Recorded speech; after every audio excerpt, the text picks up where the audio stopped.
Bien, hoy vamos a concluir la serie de estudios de este mes de mayo.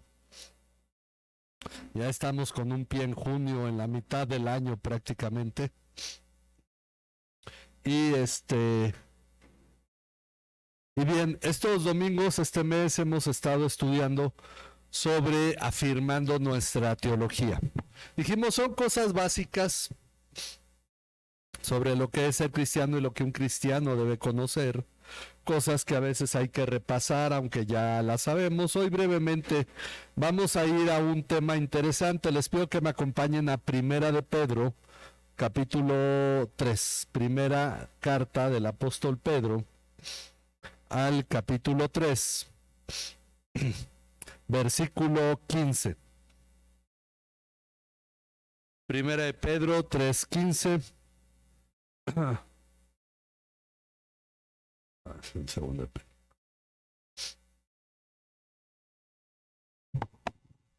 Este pasaje dice: si no santifiquen a Cristo como Señor en sus corazones, estando siempre preparados para presentar defensa ante todo el que les demande razón de la esperanza que hay en ustedes, pero háganlo con mansedumbre y reverencia.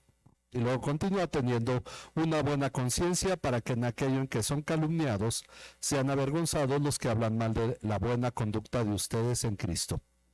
Ok, aquí lo interesante en este tema que hoy vamos a ver es acerca de la esperanza que tenemos, nuestra esperanza. Denme un momento porque dejé los gises.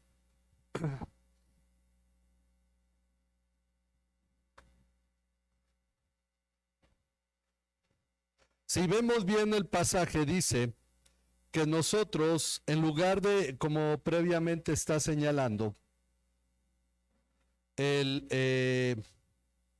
si sufrimos por causa de la justicia, somos dichosos, no tengamos miedo por temor a las personas, ni nos turbemos.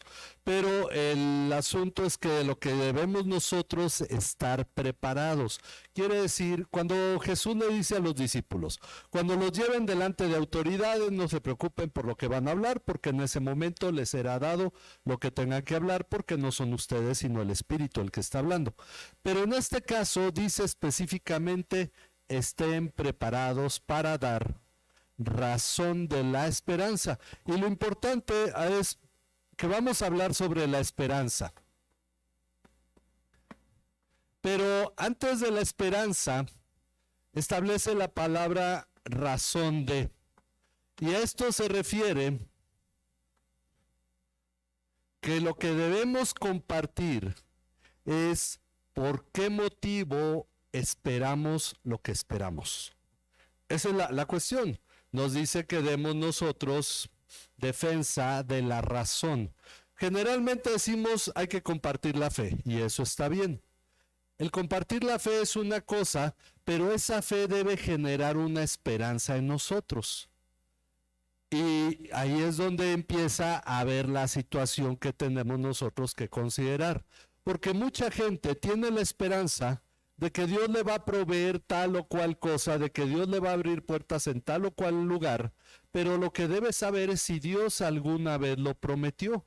No podemos esperar de Dios lo que Dios nunca nos prometió. Y por esa razón tenemos que conocer la palabra para saber qué fue lo que Dios sí dijo. Ahora, esta esperanza, por lo tanto, debe estar ligada a lo que Dios dijo que Él haría.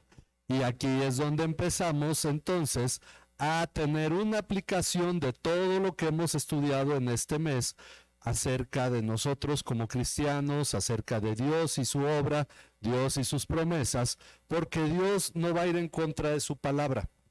Dios no va a buscar darnos algo que, lejos de acercarnos a Él, nos aparte de Él. Dios no va a estar satisfaciendo nuestro ego, Dios no va a estar construyendo en nosotros una vida independiente de Él. Dios va a estar haciendo lo que debe mantenernos y guiarnos para crecer en Él. La razón de nuestra esperanza. Ok, ¿cuál es la base para las cosas que yo espero? Y esto ya empieza a ser un análisis. Pero entonces primero tenemos que ver qué es lo que esperamos. La pregunta es, ¿cuál es la esperanza de ustedes? Porque miren, no me acuerdo cómo se apellida este autor, pero se llama Colin, que escribió un artículo que decía, hoy en día el infierno no nos espanta y el cielo no nos hace anhelar. Es decir, no somos motivados porque nos vamos a ir al cielo y al infierno a nadie le preocupa, porque incluso actualmente la idea que se tiene del infierno es que es un lugar divertido. Entonces, estamos en una cultura que en realidad, siendo sinceros, aunque muchos compran su paquete funerario, no están pensando morirse. De hecho, todos vivimos como si nunca nos fuéramos a morir.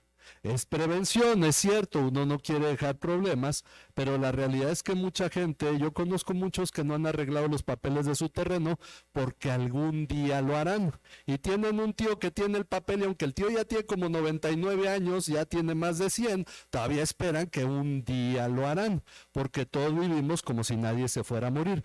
Pero algo muy natural que lo hacen millones y lo han hecho a lo largo de la historia, millones de personas, es morirse. Y es una realidad. Como entró alguien a un restaurante un día diciendo, todos nos vamos a morir. La gente se espantó y volteó a verlo y dijo, hoy no, y no todos a la vez, pero en algún momento. Es una realidad. Pero, ¿cuál es nuestra esperanza? ¿Qué es lo que en realidad nosotros esperamos? Bueno, rara vez hablamos de la esperanza, hablamos de nuestra fe, qué es lo que yo creo, pero rara vez hablamos de qué es lo que yo espero. Porque hay una cosa, cuando dice la palabra que el que siembra y el que ara debe hacerlo con la esperanza de que un día va a cosechar. El que construye algo debe hacerlo con la esperanza de que un día habitará el lugar que está construyendo. El que hace un trabajo debe hacerlo con la esperanza de que un día lo verá terminado y tiene una esperanza en el trabajo que hace. El que va a un empleo tiene la esperanza que en la quincena le darán su sueldo. Hay una esperanza para las cosas que hacemos. Pero ¿qué hay de la vida cristiana? Ese es el punto. ¿Qué es lo que esperamos? Si vamos a la iglesia, ¿cuál es nuestra esperanza? Ahora, es cierto, no todos vamos porque haya una esperanza, vamos porque hay una costumbre o vamos porque lo entendemos como una necesidad de nuestra vida de glorificar a Dios. Pero esto también debe tener una esperanza. Y ahí es donde nosotros debemos tener claro, meditar, qué es lo que esperamos. Ahora, como decíamos, lo que esperamos debe estar ligado a lo que Dios prometió, porque Dios no va a cumplir algo que Él jamás prometió. Al pueblo de Israel lo sacó de Egipto y le dijo, te llevaré a una tierra que fluye leche y miel. Y aunque ese pueblo había visto a Dios abrir el mar, lo había visto sacar agua de la roca, darles maná todos los días y cuando pidieron codornices, carne, les dio codornices. Ellos deberían de haber vivido con la esperanza de un día entrar a la tierra de Canaán. Sin embargo, cuando llegaron al límite de la tierra, dijeron, no se puede, está muy difícil, porque en sus corazones no había una esperanza de una promesa que Dios les había dado. Abraham fue llamado por Dios y salió de la tierra de sus antepasados a la tierra que Dios le había prometido. Salió sin saber a dónde iba, dice la carta a los Hebreos en el capítulo 11. Salió sin saber a dónde iba porque Dios le dijo, ve a la tierra que yo te mostraré y tenía una esperanza.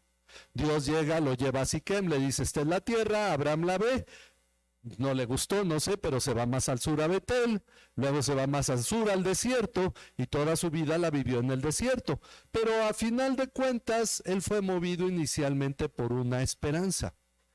Ahora, nosotros tenemos sí la esperanza de que nuestros pecados fueron perdonados, pero ¿es eso todo lo que Dios nos ha dicho? Tenemos que empezar por considerar que hay dos tipos de esperanza válidas para el creyente. Una es la esperanza terrenal. No todo es celestial, eterno. Hay una esperanza terrenal. Porque esperamos que Dios haga cosas aquí en la tierra, ¿o no? Entonces tenemos que tener claro, sí, yo espero el sustento, dice Jesús, enseña a sus discípulos a orar y les dice, el pan de cada día, dánoslo hoy. ¿Qué esperanza tenemos? Que vamos a tener sustento porque Dios es el que provee. Jesús también dijo, ¿por qué se afanan por el mañana que comerán o que vestirán? Si las aves del cielo no siembran, no trabajan, no guardan en graneros y Dios las alimenta. Si la hierba del campo que hoy y Dios la viste hermosamente y mañana es echada al horno y se quema, pues cuánto no valdremos más nosotros si Dios cuida de las aves, dice ese himno. Si Dios cuida de las aves, cuidará también de mí. Y tenemos una esperanza, que seremos guardados por Dios. Sin embargo, cuando vemos las circunstancias en el mundo, las noticias, sobre todo las noticias sobre nuestra nación, hay muchos que les afecta ese miedo, pero tenemos de Dios la promesa. Es una promesa terrenal, es una promesa para este tiempo, porque además de esta promesa terrenal, debemos también vivir con una esperanza eterna. No es solamente lo que Dios prometió aquí en la tierra, que nos alimentará, nos dará sustento, nos guiará, nos protegerá, sino que también tenemos una esperanza eterna. Y aquí es donde se empieza a enfocar lo que nosotros vivimos actualmente. Tenemos que tener claro que Dios finalmente es quien nos sustenta aquí en la tierra. Pero ¿qué hay de la eternidad?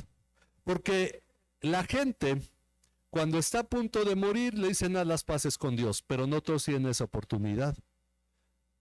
Cuando uno va a los funerales, uno esperaría que la persona se hubiera convertido a Cristo, esté en la presencia de Dios. Todo el mundo le dice, ya está con Dios. Pero muchas personas esta vida la viven como si Dios no existiera. Pero cuando se mueren quisieran ir al cielo. La pregunta es, ¿cómo deberíamos nosotros vivir si tenemos la esperanza de ir a la eternidad? Zacarías Ursinio y Gaspar Oleviano, que son los que redactaron el catecismo de Heidelberg, que estuvimos estudiando y vamos a continuar con ello en su momento, ellos escribieron en la primera pregunta, ¿cuál es tu consuelo en esta vida? ¿Cuál es el consuelo? Porque la verdad es que esta vida puede ser un mar de sufrimiento y de dolor y de tristeza, y hay tantas cosas que uno batalla. Es aquí como Pedro diciendo que no tengamos miedo si sufrimos por hacer lo correcto, sino que nos preparemos para presentar defensa, defender la razón de la esperanza que hay en nosotros. Porque finalmente esta vida sí está llena de conflictos, de dificultades. La cuestión es, ellos dicen que yo con mi alma y mi cuerpo sirvo a mi Señor Jesucristo.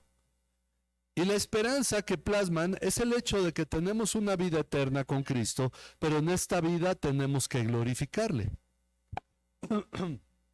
¿Cómo hemos nosotros de vivir en este tiempo, que es muy distinto a lo de otros, pero todos siempre hemos tenido dificultades y en el pasado hubo ventajas que hoy no tenemos, ahora tenemos ventajas que ellos no tuvieron, entonces todo tiempo tiene lo suyo.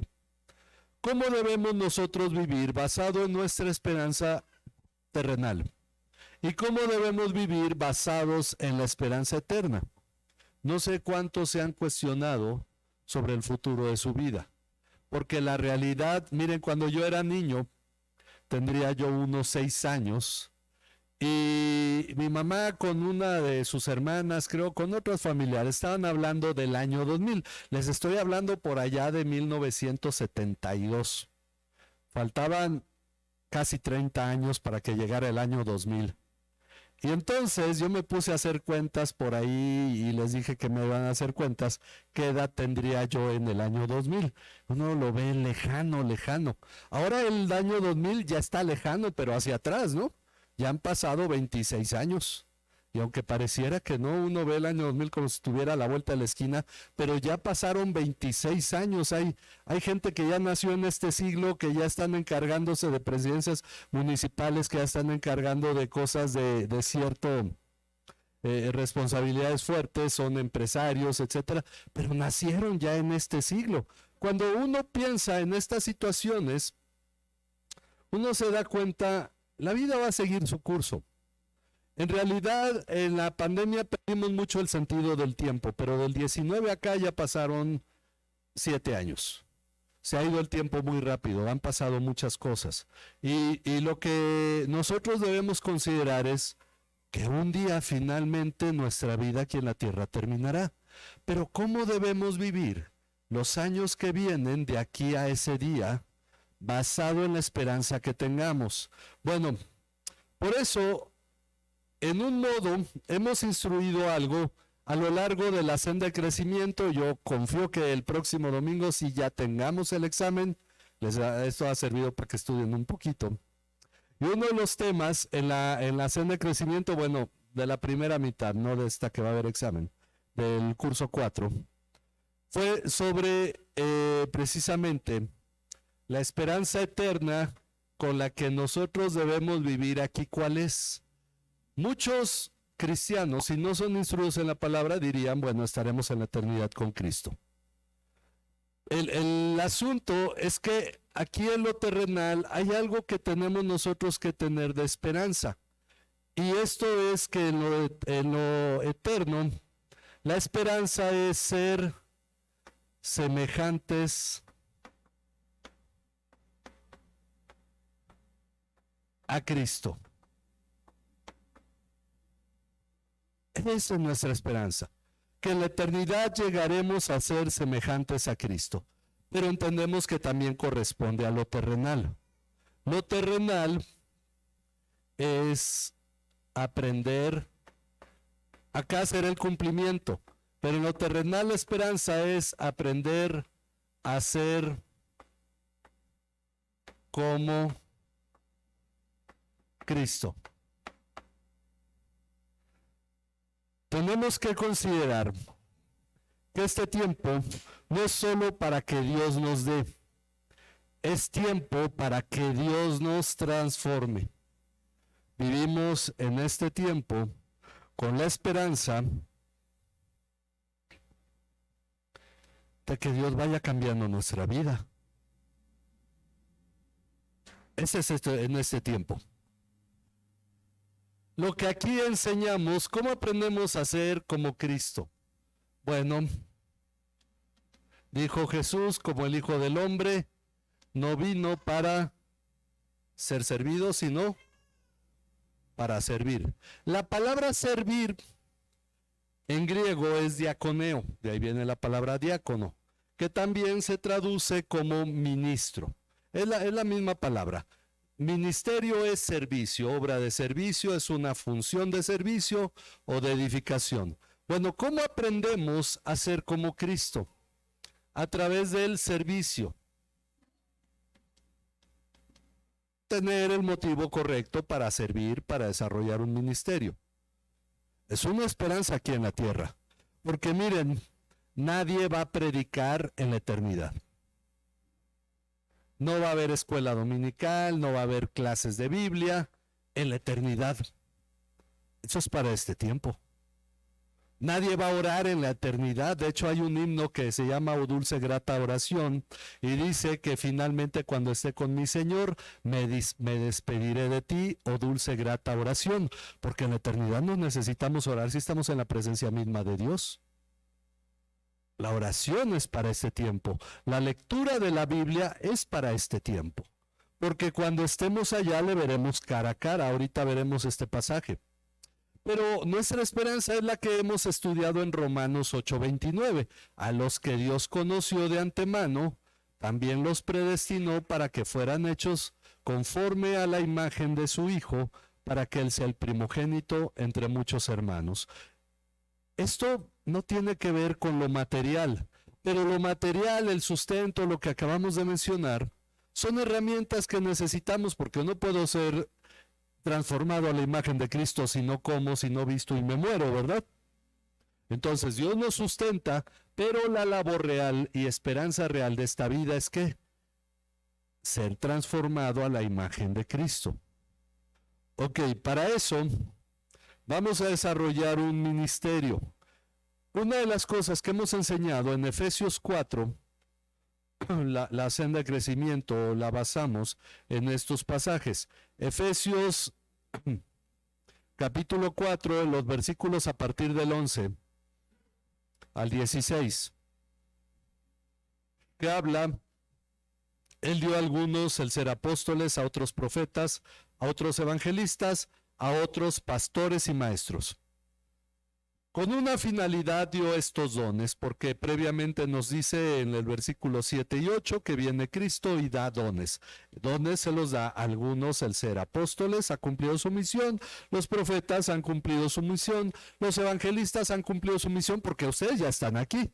No sé si necesitan que les evangelicen, o se cumpla esta misión antes. Pero en este tiempo, el trabajo de los pastores y maestros es precisamente el del versículo 12, capacitar a los santos para la obra del ministerio. Lo que tenemos que tener claro es que están en un medio de formación con una finalidad, que ustedes desarrollen una obra de servicio, una obra de ministerio, para la edificación del cuerpo de Cristo. Esa es la finalidad del ministerio. Edificar a los creyentes que son el cuerpo de Cristo.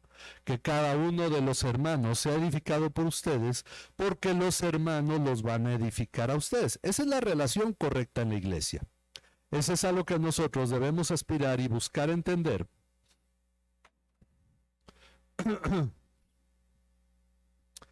Cuando esto, o cuál es la meta de esto, o cuál es la esperanza de esto. Aquí entra la palabra esperanza en el versículo 13. Hasta que todos lleguemos ¿a qué? A la unidad de la fe. Porque si estamos estudiando la palabra, debemos creer lo mismo. Debemos crecer en unidad. La unidad de la fe. Hay otro tipo de unidad después. La unidad del conocimiento del Hijo de Dios. Como dice Pedro, crezcan en la gracia y en el conocimiento de nuestro Señor y Salvador Jesucristo. Ok, conocer a Cristo. Al leer la palabra, al estudiar, al meditar en ella, por la obra de servicio, de trabajo, los maestros ahorita están desarrollando su ministerio, enseñándole a los niños quién es Cristo. Los consejeros de adolescentes están enseñándoles quién es Cristo, en la obra de Cristo, conociéndole a Dios, conociendo a Dios a través de su palabra. Bueno, son ministerios que van desarrollando esto. Lo vemos con los varones, con las mujeres, lo vemos en el estudio bíblico entre semana. La finalidad es que lleguemos a la unidad del conocimiento de Cristo, dice, del Hijo de Dios, a la condición de un hombre maduro a la medida de la estatura de la plenitud de Cristo. Es decir, que lleguemos a ser como Cristo. Ser la imagen de Cristo. A esto es a lo que aspiramos. Así ya no vamos a ser niños sacudidos por las olas, llevados de aquí para allá por todo viento de doctrina, por la astucia de los hombres, por las artimañas engañosas del error. Ya no vamos a ser manipulados porque estamos conociendo a Cristo, porque estamos aprendiendo a ser semejantes a Él. Esa es la finalidad. ¿A qué vamos a la iglesia? Hemos dicho, hay dos propósitos de acuerdo a la Biblia de asistir al culto dominical. Alguna gente dice, si Dios está en todas partes, ¿por qué hay que ir a una iglesia? Bueno, la iglesia es para los que han nacido de nuevo.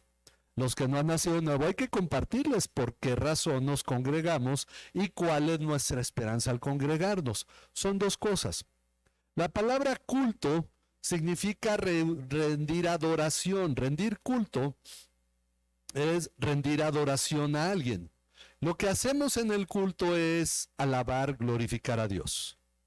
Pero hay otra cosa hacia nosotros, ser edificados a la imagen de Cristo.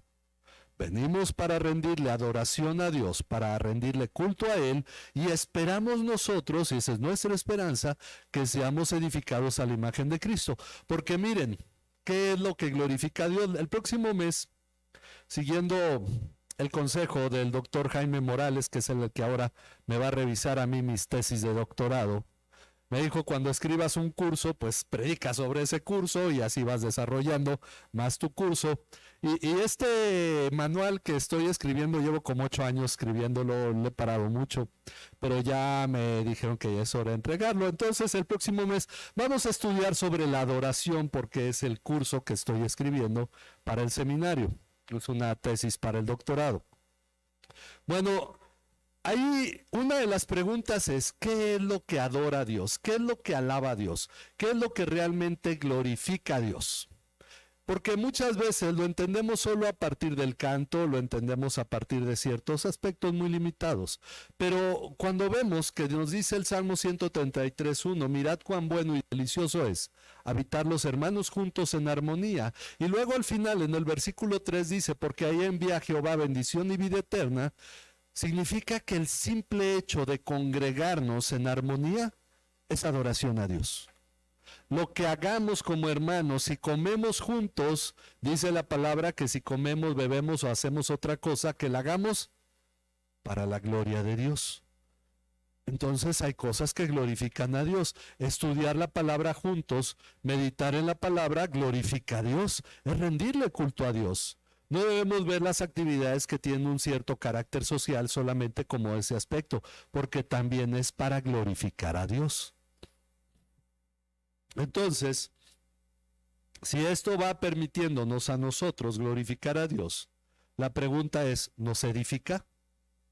El convivir, el saludarnos, el compartir lo que Dios ha hecho en nuestras vidas, orar unos por otros, porque parte del culto lo hemos entendido en el aspecto de que nuestra relación, por eso damos un tiempo para saludarse, es parte de nuestra comunión como creyentes. Por eso oramos unos por otros, es parte de nuestra comunión como creyentes. Estos aspectos no deben de pasar por alto como simplemente un acto en la iglesia, que a lo mejor por hacer algo nuevo, novedoso. No estamos buscando hacer actividades atractivas, estamos buscando hacer actividades edificantes, que glorifiquen a Dios y que edifiquen a la iglesia.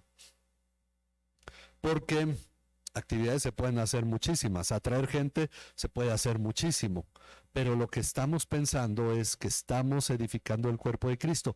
Esa es nuestra esperanza al venir a la iglesia, ser edificados. Por esa razón dice que ya no seremos engañados, versículo 15, más bien al hablar la verdad en amor, ¿qué vamos a hacer? Creceremos en todos los aspectos en aquel que es la cabeza, es decir, o en otras palabras, seremos semejantes a Cristo. Esa es la meta del cristiano. Esa debería ser nuestra esperanza en esta tierra. Por eso en Estados Unidos acuñaron la frase, ¿qué haría Jesús? Estoy en la fila de las tortillas, alguien se mete y uno dice, ¿qué haría Jesús? Si se le metiera alguien en la fila de las tortillas, bueno, está medio difícil pensar, pero la realidad es que mejor debemos pensar, ¿y qué hizo Jesús? ¿Qué enseñó Jesús? ¿Qué dijo en su palabra? Para que nosotros tengamos una idea clara cómo debemos tratar a los otros, cómo debemos vivir en medio de este mundo, donde hay gente que le conoce y gente que no le conoce, gente que le teme y gente que no le teme. Pero la finalidad es que nosotros aprendamos por medio de la palabra. Lean por ahí la editorial, ya es como la cuarta parte. Todavía me quedan 2 partes, van a ser 6 partes de esta editorial que voy escribiendo, porque esa es parte de otro curso que me pidieron que escribiera, Filosofía Cristiana de la Educación, es decir, cómo el cristiano debe pensar acerca de la educación, pero este va a tomar su tiempo todavía. Ese es para el próximo año. Pero estoy escribiendo esto precisamente por ir meditando ya en el tema. Son 4 cursos que tengo que escribir, entonces por eso ya tengo 3 y ese sería el 4. El asunto en lo que nosotros estamos comprendiendo es que no nos podemos cambiar a nosotros mismos. Uno dice, ya no voy a hacer lo mismo, ya voy a cambiar, le voy a echar ganas. Llega enero y ¿qué dice la gente? Ahora sí, a bajar de peso este año. Y para febrero dicen, y oye, ¿y el propósito de año nuevo? ¿Cuál año nuevo si ya hasta pasó? pero la realidad es que no nos podemos cambiar a nosotros mismos. Podemos hacer un ajuste por ahí en algún momento, pero ¿quién es el que en verdad nos transforma a la imagen de Cristo? Dios, por medio de la obra de los creyentes. Ahora, ¿es eso una esperanza que tenemos? Entonces ya no aplica el hecho de si voy o no a la iglesia porque pude o no pude, sino entender cuál es el propósito de ir a la iglesia, y hay que ir con una esperanza. Porque miren, vamos a ver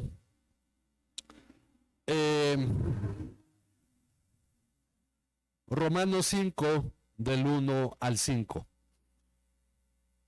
Romanos 5, para aprender un poquito sobre lo que la palabra nos dice acerca de la esperanza. Romanos 5 del 1 al 5. Por tanto, habiendo sido justificados por la fe, ¿cómo fuimos declarados justos por Dios? Por medio de la fe. Tenemos paz para con Dios por medio de nuestro Señor Jesucristo. Ok, Dios y tú ya tienen paz. Esto no vino por ti. Es por medio de la obra de Jesucristo que Dios dijo, ahora tú y yo estamos en paz. Dios no te está cobrando lo que tú hayas hecho en el pasado. Que puede haber consecuencias, es cierto, pero ¿por qué Dios te cobraría lo que Jesús ya pagó? Sin embargo, Dios sí está haciendo algo en ti. Te está transformando a la imagen de Cristo. Ok. Tenemos paz para con Dios por medio de nuestro Señor Jesucristo. Versículo 2. Ahora, por medio también de nuestro Señor Jesucristo, hemos obtenido entrada por medio de la fe a esta gracia en la cual estamos firmes y nos gloriamos en la esperanza de la gloria de Dios. ¿Cuál es a donde tuvimos entrada? A esta paz que tenemos con Dios, en ella estamos firmes y nos gloriamos en la esperanza de ¿qué? De la gloria de Dios. Ok, ¿cómo entenderíamos eso? Vamos a ponerlo en estas palabras. Nos gloriamos en la esperanza de que un día participaremos de la gloria de Dios. Tal vez suena un poco abstracto, no es muy claro, pero hay algo ahí dentro de todo. Si en verdad hemos conocido a Dios y amamos a Dios, significa que un día seremos incluidos con Dios en su gloria. Ahorita aquí en la tierra hay cosas que nos deslumbran. Creo que esta generación en la que somos nosotros, desde finales del siglo pasado, inicios de este siglo, debido a toda la multimedia, la inteligencia artificial y todo, hemos visto ya imágenes de cosas que la gente no se imaginaría antes.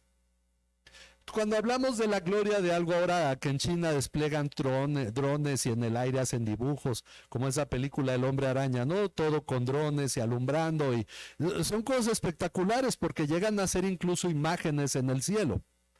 El asunto es que la gloria de Dios va mucho más allá de eso. Y nosotros nos gloriamos, es decir, nos gozamos y nos mantenemos con el corazón firme en la esperanza de que vamos a participar de la gloria de Dios. Pero el versículo 3 contrasta. Y no solo esto, no solo nos gloriamos en la esperanza de participar de la gloria de Dios. El versículo 3 dice que nos gloriamos también en las tribulaciones, dice prisiones en la Reina Valera. Ok. Nos gloriamos en las tribulaciones, sabiendo que la tribulación produce paciencia.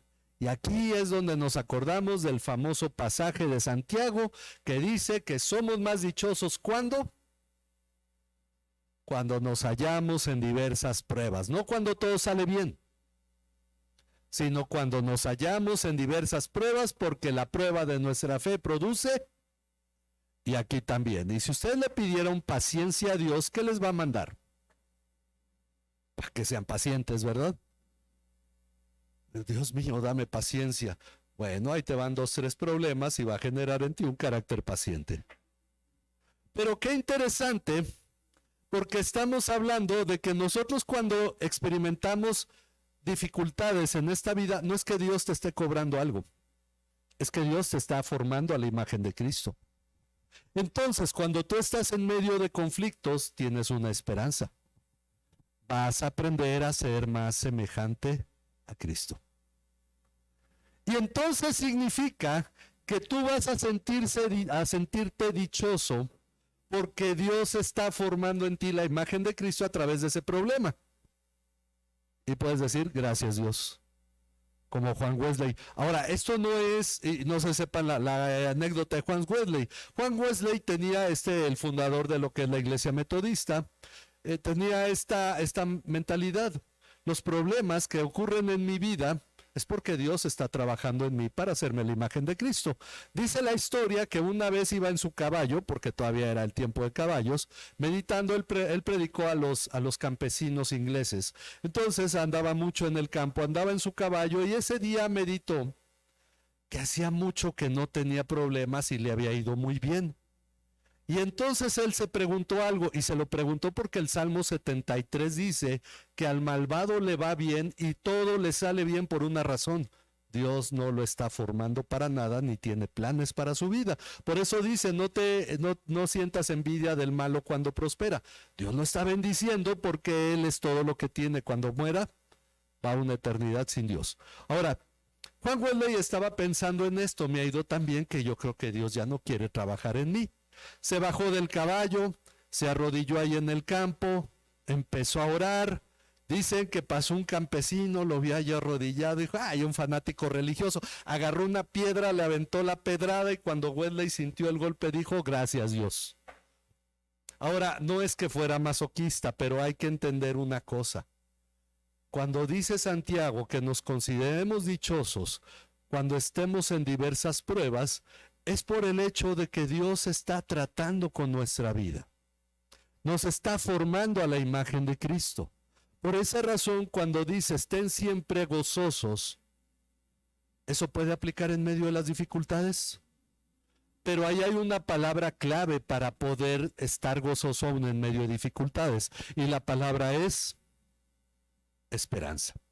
Porque tú esperas que eso logre una finalidad. Miren, el que no hace ejercicio, pues nunca se va a poner acá cuadradón y todo eso.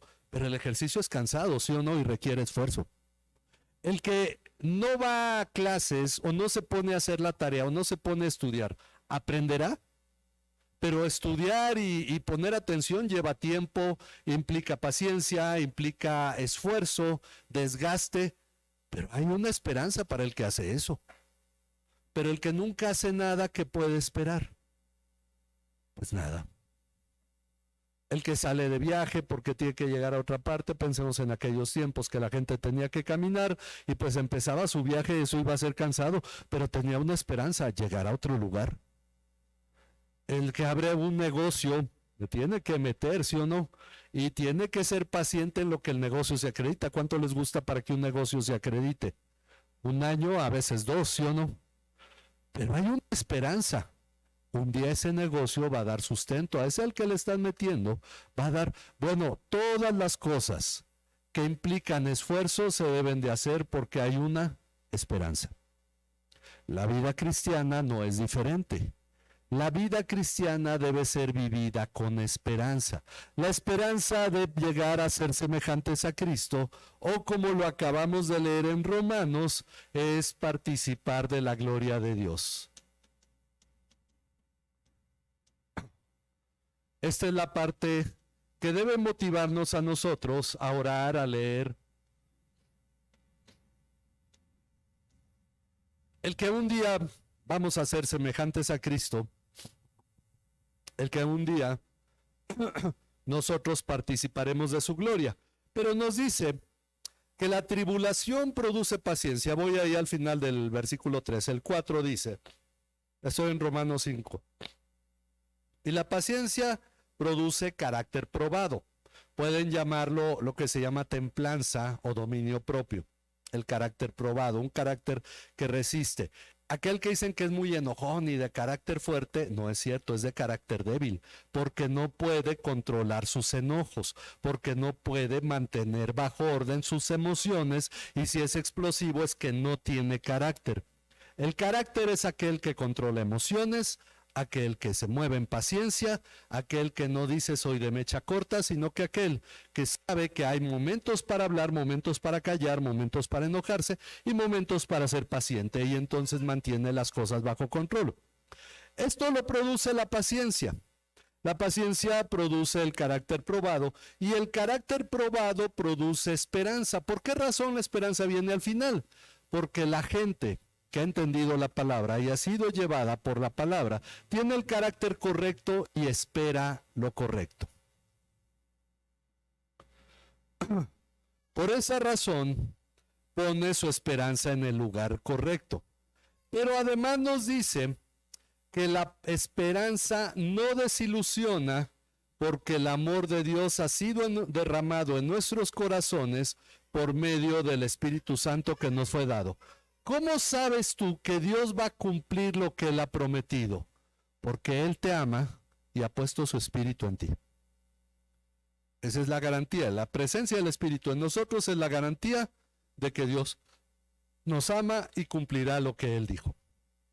Dios ya ha puesto en nosotros su Espíritu, Dios está trabajando en nosotros para que tengamos paciencia y por lo tanto el carácter correcto, y entonces nosotros seamos semejantes a Cristo. Y esa es nuestra esperanza.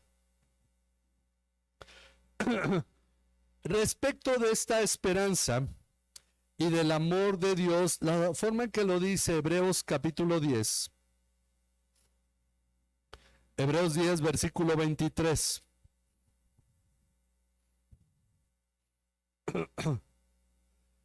Mantengamos firme la profesión de nuestra esperanza. Eso que tú tienes de esperanza, manténlo firme, pero ten la esperanza correcta.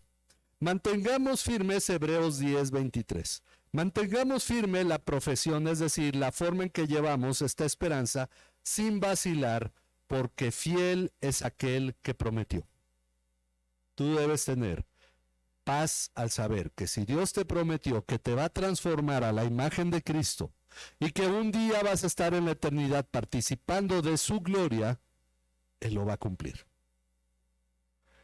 Filipenses 1:6 dice, el que comenzó en nosotros la buena obra, la perfeccionará hasta el día de Jesucristo. Eso es una esperanza, que tú vas a ser transformado por Dios. Ya no empezamos a discutir algunos conceptos y pierdo no mi fe. El asunto es que Dios, cueste lo que cueste y haga lo que tenga que hacer, te va a transformar a ti a la imagen de Cristo. Pero por eso te ha dado su Espíritu. Y esa es la promesa, y una promesa genera esperanza. ¿Cómo lo tenemos nosotros eso afirmado aún más? Primera de Juan, capítulo 3.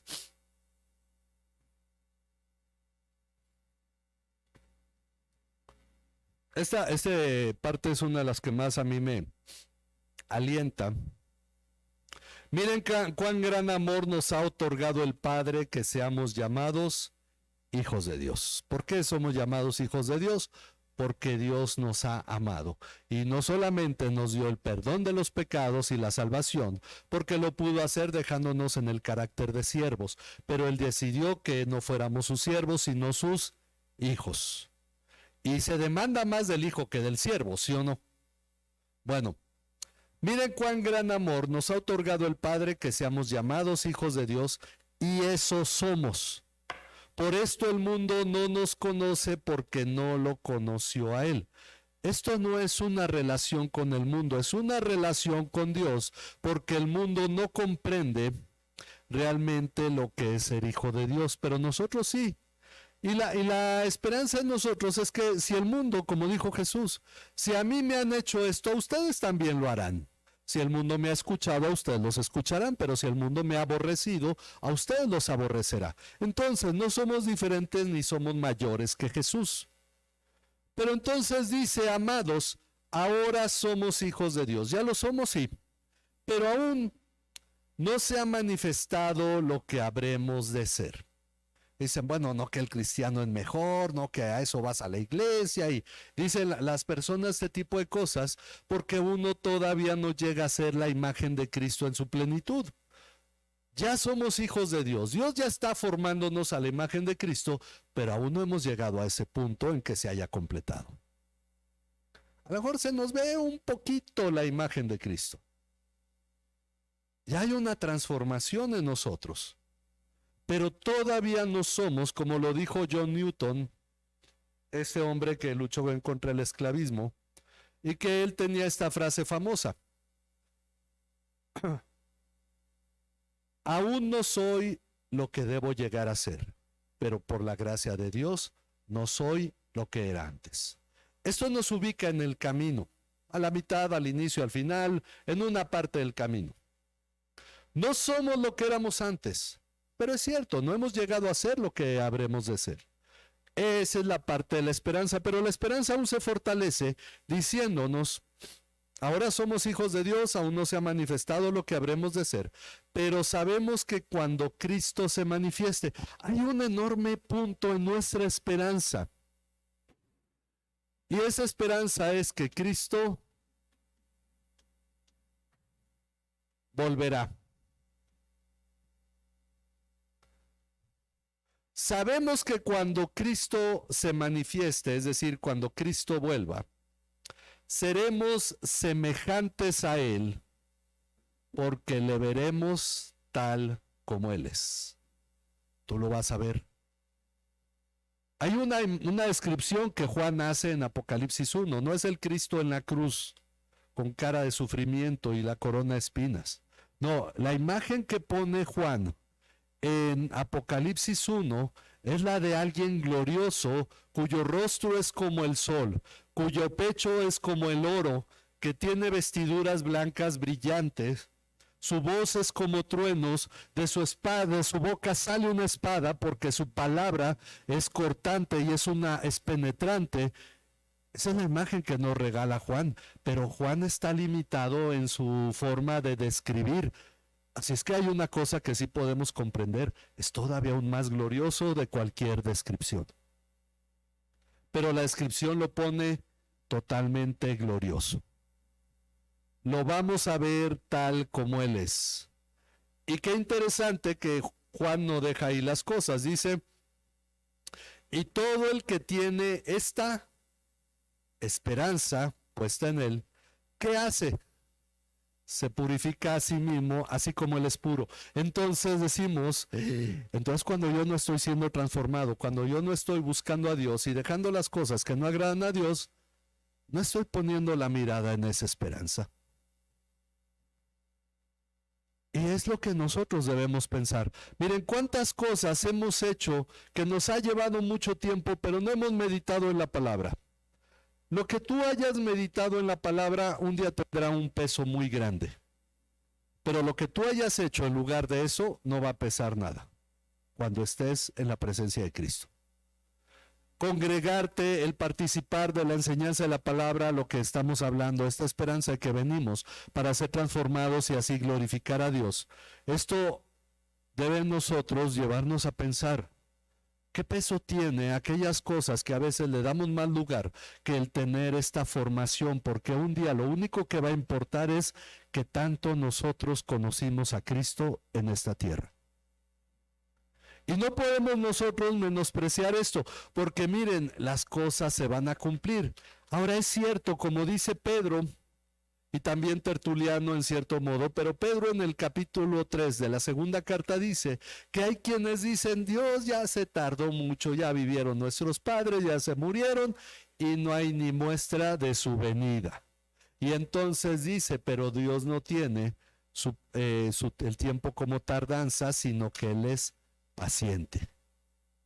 Entonces Él es paciente contigo en este tiempo, dándote una oportunidad y otra oportunidad para que tú te formes a la imagen de Cristo. Él está siendo paciente, pero dice Tertuliano, esa paciencia la vemos como debilidad y por eso decimos: hay cosas más importantes que hacer. Sin embargo, la esperanza está totalmente ligada a la fe. Si nosotros tenemos fe en que Cristo volverá, tenemos esperanza. La esperanza es un producto de la fe. No hay esperanza si no hay fe. Si yo no creo en Dios, yo no espero nada de Dios. Puedo usarlo como pretexto, pero si no creo en él, no espero nada de él. Decía una compañera del trabajo en Navidad, le digo, ¿qué te va a traer Santa Claus? Dice, no, ese señor no tiene que ver nada con nosotros, ese es gringo y no sé qué. Yo le pido a los Reyes Magos. Digo, ¿y esos son mexicanos? Esos son de Persia. Pero bueno, ella no esperaba nada de Santa Claus porque, como dijo Chabelo, ¿no? Ahí en un programa, ¿qué le vas a pedir a Santa Claus? Ni la hora. Bueno, si yo no creo en algo, yo no espero nada de él. Ese es un punto real. El asunto es que la fe es la que genera esperanza. Si yo creo en Cristo y lo que su palabra me dice es que yo he de participar de su gloria y voy a ser formado, y aunque eso implique tribulación para formar en mí el carácter de Cristo, hay una cosa que Pedro dice, porque a veces decimos, ay, pero ¿por qué vamos a sufrir por hacer lo que es correcto? Bueno, Pedro dice, si ustedes sufren por hacer el bien, eso haya gracia delante de Dios, porque Cristo también hizo el bien y sufrió por causa de ustedes. Entonces, si el hacer lo correcto para ser formado a la imagen de Cristo a mí me trae un desgaste, me trae tribulación, Dios me está formando. No me está cobrando nada porque la deuda la pagó Cristo. Lo que está haciendo es que me está transformando. Porque hay una cosa, si yo pensara que Dios me está cobrando las que yo he hecho, entonces yo no tengo esperanza. Yo lo que tengo es una conciencia contaminada que dice que soy muy malo, por eso Dios me está haciendo esto. Pero si yo miro a la palabra y en verdad creo que Jesús pagó todos mis pecados y en mi lugar, y Él murió en la cruz por pagando mis pecados, cuando yo sufro, yo tengo una esperanza porque sé que no estoy pagando nada, porque la salvación no se paga, el perdón no se paga. Lo que yo estoy siendo es transformado a la imagen de Cristo. Por eso vivimos las cosas que vivimos. Miren, el ejemplo claro y contundente. Pablo sabía que Dios lo quería en Roma predicándole al emperador, ¿sí o no? Le dijeron muchas veces cuando iba camino a Jerusalén, no vayas, te va a ir mal, te van a apresar, te va a pasar esto, aquello. Él sabía que iba a sufrir por Cristo. De hecho, en su llamado es muy fuerte cuando Dios le dice a Ananías, ve y ora por Saulo porque instrumento escogido me es este, porque le es necesario cuánto debe sufrir por causa de mi nombre. Bueno, Pablo siempre se quedó con la idea de que él era pequeño porque había perseguido a la iglesia. Sin embargo, él cuando llega a Jerusalén es apresado, pero pasa mucho tiempo ahí. Entre Jerusalén es llevado a Cesarea porque lo intentan matar. Después se hace el viaje a Roma. La pregunta es, ¿Dios quería que él llegara a Roma? Sí, era el plan claro que él tenía, pero ¿qué pasa en el viaje a Roma? Sufre un naufragio. Lo muerde una serpiente mortal. ¿Dónde está la bendición de Dios? Pablo podría decir, oye Señor, pues ¿qué pasa? ¿No me quieres que llegue a Roma? Lo que Dios estaba formando en el carácter de Pablo era, con ese viaje él aprendió que no importaba qué tan importante fuera la gente a la que él le iba a hablar, qué tan peligroso fuera, si Dios le salvó de ese naufragio, de esa serpiente y de todo lo que vivió, Dios le podía sostener en Roma. Dios estaba formando en Pablo el carácter correcto para el hombre que debía presentarse ante el Senado y el emperador en Roma. Ahora, no todos somos Pablo, es cierto, pero finalmente todos estamos siendo transformados a la imagen de Cristo. No todos nos presentaremos delante de presidentes, ni de gente multimillonaria, ni hablaremos la verdad con autoridad, no. Pero todos en algún modo estamos siendo la imagen de Cristo en medio de esta sociedad, porque la culpa de que la sociedad sea oscura es de los cristianos que no están alumbrando. Si se funde una lámpara, pues la gente no puede decir, bueno, es culpa de la banqueta, es culpa de la calle, no, es culpa de la lámpara que no está alumbrando. Bueno, es lo mismo, ¿quién es la luz en este tiempo? El creyente. Y tenemos nosotros que aprender a ser la imagen de Cristo para que alumbremos en verdad. No alumbramos solo por decir yo soy cristiano y voy a la congre. No, sino porque yo vivo como Cristo. Es decir, tiene que haber una transformación. Y siempre también pensamos en esto. Si ustedes mandan a un niño a estudiar inglés, mandan a su hijo a un curso de inglés, una escuela de inglés, y pasa un año, pasan 2 años, pasan 3 años, y el niño no sabe ni decir how are you, no sabe ni hablar inglés, fue tiempo perdido y eso no funcionó. Bueno, se han pasado 20 años en la iglesia. ¿Qué tanto han aprendido a ser la imagen de Cristo? Porque es lo mismo, tiene que tener un efecto en nuestra vida. ¿Qué tanto en verdad hemos llegado a ser semejantes a Él con todo este tiempo? Y entonces ahí es donde pensamos. Un sueñito, me entretengo haciendo otras cosas, ya no leí la Biblia y ya en el culto no puse atención y se fue el tiempo.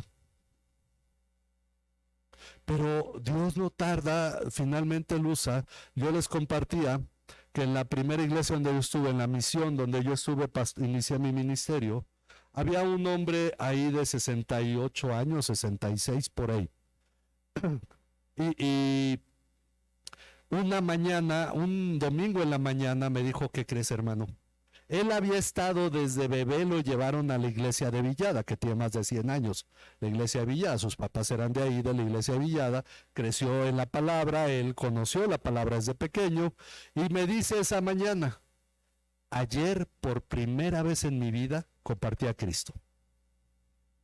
66, 64 años, creo que eran 64 porque si no me equivoco, yo tendría 32 y él tenía el doble de mi edad. Y uno dice, nunca es tarde. Dios va haciendo su obra. Lo vi también de una maestra, una mujer ya jubilada, que dijo, no había compartido yo, ella hija de un pastor, y dice, no había compartido yo a Cristo y ahora lo he estado compartiendo con mis vecinos y orando por ellos. Nunca es tarde. Pero esto debe tener un efecto en nuestras vidas y eso es nuestra esperanza. Así es que tengamos claro esto. El apóstol Pablo finalmente termino yo con esto, Hechos capítulo 23. Hechos 23, 6.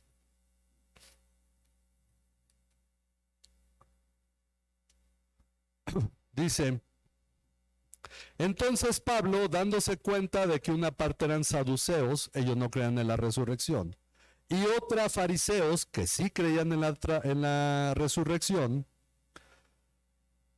alzó la voz en el concilio cuando él estaba siendo juzgado. Hermanos, yo soy fariseo, hijo de fariseos, se me juzga a causa de la esperanza de la resurrección de los muertos.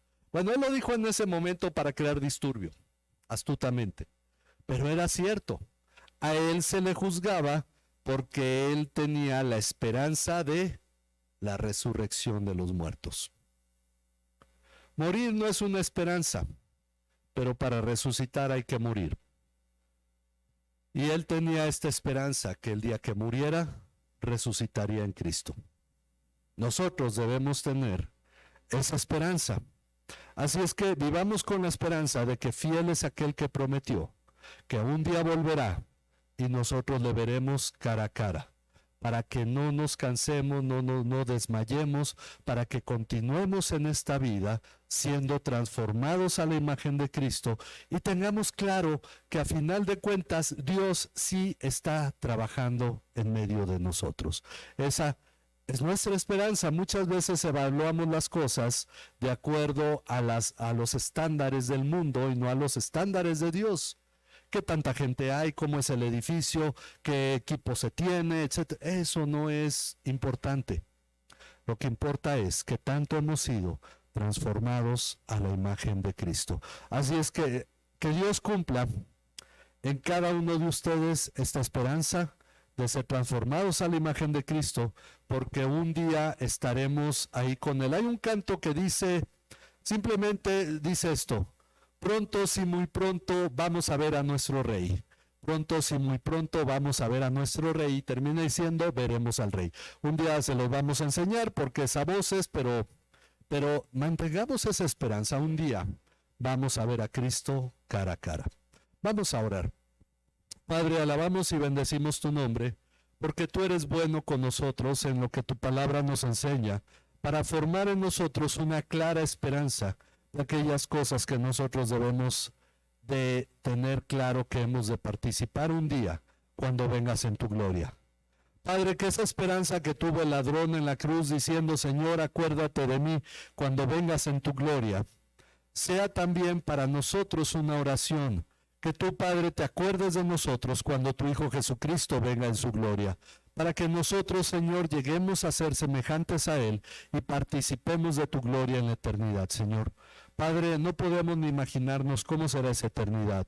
Sabemos que no puede ajustarse a nuestra mente humana y por lo tanto no nos la has descrito en su plenitud, Señor, pero nosotros sabemos que la esperanza es que nosotros hemos de vivir contigo por la eternidad, pero mientras estamos aquí en la tierra, tú llenas nuestro corazón de esperanza, lo cual debe producir en nosotros el ánimo suficiente para no desmayar, y nos dices que estemos agradecidos en todo, que oremos sin cesar y que tengamos gozo en todo tiempo. Por eso, Padre, es que nosotros estamos en esta vida buscando conocerte más y meditar en tu palabra para que nuestra esperanza sea completa, sea cumplida, Padre, cuando tu Hijo Jesucristo vuelva.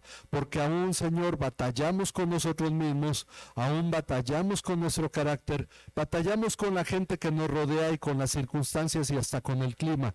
Pero esto no debe desanimarnos porque tú completarás tu obra en nuestras vidas. A ti sea la honra y la gloria en Cristo Jesús, nuestro Señor y Salvador. Amén.